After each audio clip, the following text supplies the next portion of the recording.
وَإِنَّهُ لَتَذْكِرَةٌ لِّلْمُتَّقِينَ، اور بے شک یہ متقیوں کے لیے، پرہیزگاروں کے لیے ایک نصیحت کی چیز ہے۔ ایک سوال یہ کرنا چاہتا ہوں کہ یہاں لَتَذْكِرَةٌ لِّلْمُتَّقِينَ پرہیزگاروں کے لیے ہدایت ہے، جبکہ قرآن تو ساری دنیا کے لیے ہدایت ہے۔ یہ بات ہم بارہا اس کو واضح کر چکے ہیں کہ سورج کی روشنی سب لوگوں کے لیے ہے، لیکن سورج کی روشنی سے فائدہ وہی لوگ اٹھا سکتے ہیں جو بینا ہوں، جن کی آنکھیں ہوں۔ جن کی آنکھیں نہیں ہوں وہ ان کے لیے سورج کا ہونا یا نہ ہونا ایک ہی ہے۔ اسی طریقے سے تمام انسانوں کے لیے ہدایت ہے، لیکن اس میں جو اللہ تعالیٰ سے ڈرنے والے ہیں، جو یوم آخرت پر ایمان رکھتے ہو، غیب پر ایمان رکھتے ہو، وہی جو ہے تقویٰ کی روش اختیار کریں گے اور اس سے نصیحت حاصل کریں گے اور اس سے فائدہ کر سکیں گے۔ یعنی مہ تابا تو کرنے ڈالتا ہے ذرے ذرے پر، جی، چمک جاتا ہے جس میں نور استعداد ہوتا ہے۔ تو سورج تو پوری کائنات پر روشنی ڈالتا ہے، لیکن چمکتا صرف چاند ہے اور دیگر سیارے۔ السلام علیکم ورحمۃ اللہ وبرکاتہ۔ عزیز ناظرین، سورہ الحاقہ کی آخری نشست میں آپ سب لوگوں کا استقبال ہے۔ آج انشاءاللہ تعالی آخری رکوع کی تفسیر بیان کی جائے گی۔ سب سے پہلے مولانا محترم آیات کی تلاوت کریں گے، ترجمانی پیش کریں گے، اس کے بعد میں ایک ایک آیت کی تفسیر آپ کے سامنے مختلف تفاسیر کی روشنی میں پیش کی جائے گی۔ اعوذ باللہ من الشیطان الرجیم، بسم اللہ الرحمن الرحیم، فلا اقسم بما تبصرون وما لا تبصرون۔ ترجمہ پس نہیں، میں قسم کھاتا ہوں ان چیزوں کی بھی جو تم دیکھتے ہو اور ان کی بھی جنہیں تم نہیں دیکھتے۔ تو معین بھائی، یہ سورہ الحاقہ ابھی چل رہی ہے، آیت نمبر سمجھیے کہ 38 اور 39 کی آیت ہے، جس میں اللہ رب العزت نے ایسی قسم کھائی ہے کہ مفسرین نے یہ بتایا ہے کہ قرآن میں جتنی قسمیں کھائی گئی ہیں، تمام قسموں میں یہ قسم جو ہے وہ تمام قسموں پہ حاوی ہے اور بہت جامع ہے۔ اس لیے کہ اللہ نے کہا کہ میں ان تمام چیزوں کی قسمیں کھاتا ہوں جسے تم دیکھ رہے ہو، جسے نہیں دیکھ رہے ہو۔ تو میں یہاں پہ جسے تم دیکھ رہے ہو، جسے تم نہیں دیکھ رہے ہو، اس کی تعویل مختلف کی ہے مختلف مفسرین نے اس کی مختلف تعویلات کی ہے، تو ہم انشاءاللہ تعالی ان تعویلات کو اپنے ناظرین کے سامنے رکھنے کی کوشش کریں گے۔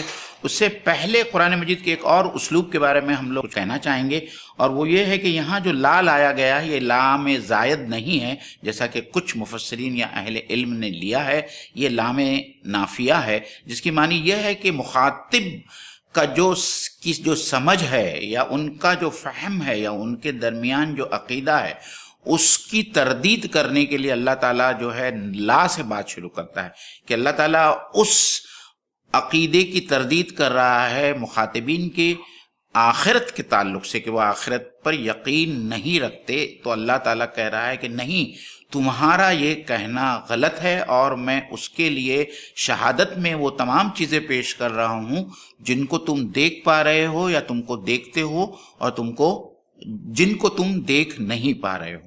تو یہاں مفسرین کی جو آراء ہے وہ منقسم ہے اور مختلف آراء ملتی ہیں مفسرین کی۔ ایک تو یہ ہے کہ وہ تمام چیزیں جو ہم اپنی آنکھوں سے دیکھتے ہیں، جو ہمارے آنکھوں کے سامنے موجود ہے، اس میں اللہ کے رسول صلی اللہ علیہ وسلم بھی موجود تھے، اس وقت مخاطبین سے بات کی جا رہی ہے، قرآن مجید بھی موجود تھا، اور دنیا بھر کی تمام اشیاء، آفاق اور انفس کے جتنی بھی چیزیں نظر آتی تھی وہ سب مراد ہے۔ مطلب دنیاوی علامتیں یا دنیاوی دلائل یا دنیاوی جتنے ایویڈنسز تھے لوگوں کے سامنے تھے، جن سے مخاطب ہو کر اللہ تعالیٰ یہ بات کر رہا ہے۔ اور جو کچھ تم نہیں دیکھ پا رہے ہو، اس سے مراد بعض مفسرین نے وہ تمام چیزیں لی ہے جو انسان اس دنیا میں دیکھ نہیں سکتا، یا انسان کے آنکھوں سے جو چیزیں اوجھل ہے، جیسے جنت، جہنم، ملائکہ، اللہ تعالیٰ کا عرش، اللہ تعالیٰ کی ذات گرامی، یہ تمام چیزیں ہمارے نظروں سے اوجھل ہے اور جو ہم کو نظر نہیں آ رہی ہیں۔ تو اللہ تعالیٰ نے دونوں چیزوں کی قسمیں کھائی ہے، اور جس طریقے سے ہم نے بارہا لوگوں سے، ہمارے ناظرین سے یہ کہا ہے کہ قرآن مجید کا یہ اسلوب جو ہے قسم اور جواب قسم، یہ بہت اہم ہے کہ اللہ تعالیٰ جب قسم کھاتا ہے تو اس کی ایک جواب قسم ہوتی ہے، مطلب ان چیزوں کی شہادت کس چیز پر دی جا رہی ہے۔ تو مولانا ہم کو یہ بتانا ہوگا کہ کن چیزوں کے اوپر یہ دلیل قائم کی جا رہی ہے، یہ شہادت پیش کی جا رہی ہے کہ جن چیزوں کو تم دیکھتے ہو اور تم چیزوں کو اس میں ایک اور وضاحت مطلوب ہے، مناسب ہے، وہ یہ ہے کہ آپ نے جس طرح بتایا کہ جن چیزوں کو دیکھتے ہیں، جن چیزوں کو نہیں دیکھتے ہیں، اس سے مراد تو رسول اکرم صلی اللہ علیہ وسلم کا زمانہ بھی لے سکتے ہیں، اور ایک یہ ہے کہ زمانے کے حساب سے بھی اس کو بھی تقسیم کیا جا سکتا ہے، جی یعنی اس زمانے کے لوگوں نے جن چیزوں کو دیکھا اس کی قسم، جی اور ظاہر سی بات ہے کہ اس زمانے کے لوگوں نے ان چیزوں کو نہیں دیکھا جن کو ہم دیکھ رہے ہیں، دیکھ رہے ہیں، تو صحیح، گویا کہ اس زمانے میں جو چیزیں تھیں ان کی بھی قسم کھائی گئی،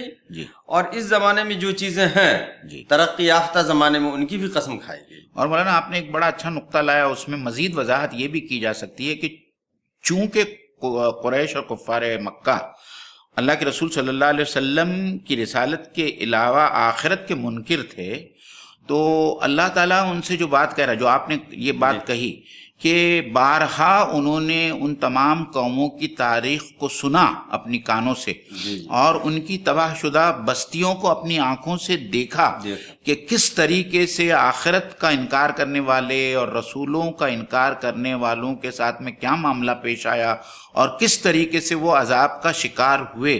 تو یہ تمام باتیں اس تبصرون کے اندر شامل ہے کہ تم دن رات اپنے تجارتی اسفار کے دوران ان تمام بستیوں کو دیکھتے رہے ہو، عاد اور سمود کی بستیاں ہیں، تو یہ تمام چیزیں بھی بعض مفسرین نے اس تبصرون کے اندر شامل رکھی۔ اور ایک تعویل یہ بھی کی گئی معین بھائی کہ یہاں جو بات چل رہی ہے وہ قرآن کریم اور نبی اکرم صلی اللہ علیہ وسلم سے متعلق ہیں یہ باتیں آگے کی آیتوں میں، اور جہاں پر قرآن کا تذکرہ ہو اور نبی کا تذکرہ ہو تو لامحالہ حضرت جبرائیل علیہ السلام بھی اس میں شامل ہو جائیں گے۔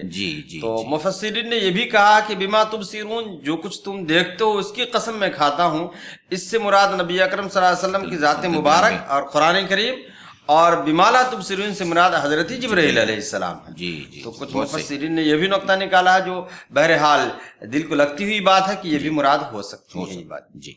اس کے بعد یہاں قسم کھانے کے بعد جن چیزوں کو جواب قسم ٹھہرایا گیا، اس میں مفسرین کے آراء کچھ مختلف ہیں۔ میں معین بھائی سے درخواست کرتا ہوں تھوڑی سی بات اس میں آپ وضاحت فرما دیجیے۔ جو تعویلات کی گئی ہے ان تعویلات کو ہم تقسیم کر سکتے ہیں۔ پہلی تعویل تو یہ ہے کہ یہ سورے کا جو عمود ہے وہ پورا کے پورا عمود روز آخرت یا جزا اور سزا کا واقع ہونا، اس کے اوپر جو ہے یہ قسم کھائی گئی ہے۔ اور ایک تعویل یہ بھی کی گئی ہے کہ اللہ کے رسول صلی اللہ علیہ وسلم، آپ کی رسالت اور قرآن مجید کا اللہ کا کلام ہونا، یہ جواب قسم ہے۔ اس کے اوپر ان تمام چیزوں کی قسم یا شہادت پیش کی گئی ہے کہ کس طریقے سے آپ صلی اللہ علیہ وسلم ایک سچے نبی ہیں، اور کس طریقے سے یہ کلام جو آپ پیش کر رہے ہیں وہ اللہ تعالیٰ کی جانب سے تنزیل ہے، وہاں سے نازل ہوتا ہے، اور وہ اپنی طرف سے گھڑ کر کوئی بات اللہ تعالیٰ کی طرف منسوب نہیں کر سکتے، جس طریقے سے آگے کی 2 آیتوں میں اس کی تشریح انشاءاللہ تعالیٰ آپ لوگوں کے سامنے آئے گی۔ انہ لقول رسول کریم وما هو بقول شاعر قلیلا ما تؤمنون ولا بقول کاہن قلیلا ما تذکرون تنزیل من رب العالمین۔ ترجمہ: یہ ایک رسول کریم کا قول ہے، کسی شاعر کا قول نہیں ہے، تم لوگ کم ہی ایمان لاتے ہو، اور نہ یہ کسی کاہن کا قول ہے، تم لوگ کم ہی غور کرتے ہو، یہ رب العالمین کی طرف سے نازل ہوا ہے۔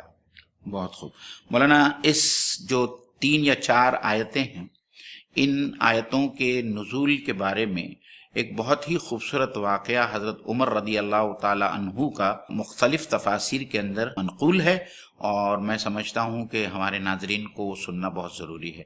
حضرت عمر رضی اللہ تعالی عنہ کے بارے میں آتا ہے، انہوں نے خود، آپ اس کے راوی ہیں اس واقعے کے، کہ ایک رات جب وہ گھر دیری سے پہنچے اور گھر میں سونے کے لیے نہیں اندر جا سکے، تو آپ حرم شریف میں آئے، اور حرم شریف کے اندر آپ نے اللہ کے رسول صلی اللہ علیہ وسلم کو نماز پڑھتے ہوئے دیکھا، تو آپ کعبۃ اللہ کے غلاف کے اندر چھپ گئے اور آپ صلی اللہ علیہ وسلم کی قرات سننے لگے۔ اس وقت آپ صلی اللہ علیہ وسلم یہی سورہ حاقہ کی تلاوت کر رہے تھے، اور اسی وجہ سے مفسرین نے یہ بھی کہا ہے کہ سورہ حاقہ کا نزول حضرت عمر رضی اللہ تعالیٰ عنہ کے ایمان لانے سے پہلے کا